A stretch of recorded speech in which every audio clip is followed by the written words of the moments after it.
ભારતીય સંસ્કૃતિ અને હિન્દુ ધર્મમાં મકર સંક્રાંતિ પર્વ એક દાન પુણ્યના વિશેષ દિન તરીકે ઓળખ ધરાવે છે. સૂર્યનું મકરથી મિથુન રાશિ સુધીના ભ્રમણ, ઉત્તરાયણ અને કર્કથી ધન રાશિનું ભ્રમણ એ દક્ષિણાયાન કહેવાય છે. સૂર્યનો મકર રાશિમાં પ્રવેશ એટલે મકર સંક્રાંતિ. આ દિવસથી સર્વ પ્રકારના શુભ અને માંગલિક કાર્યોની શરૂઆત થાય છે. ભારતીય શાસ્ત્રોમાં દર્શાવ્યા અનુસાર મકર સંક્રાંતિ સુખ, શાંતિ, વૈભવની કારક, પુત્રદાયક, સ્વાસ્થ્યવર્ધક ને ઔષધો માટે ગુણકારી માનવામાં આવે છે.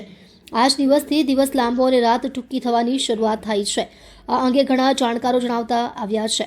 ખાસ કરીને આજે સુરતવાસીઓ લાખો રૂપિયાનું હજારો કિલો ઊંધિયું ઝાપટી જશે. સુરતના પ્રખ્યાત નીતિન ભજીયાવાળા સ્વાદિષ્ટ ઊંધિયું બનાવે છે, જેથી મોટી સંખ્યામાં લોકો ઊંધિયું લેવા નીતિનભાઈનું આવે છે.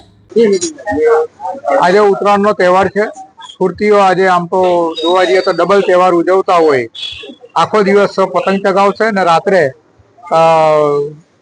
દિવાળીમાંની ફોડ્યા એટલા ફટાકડા આજે ફૂટશે શહેરમાં.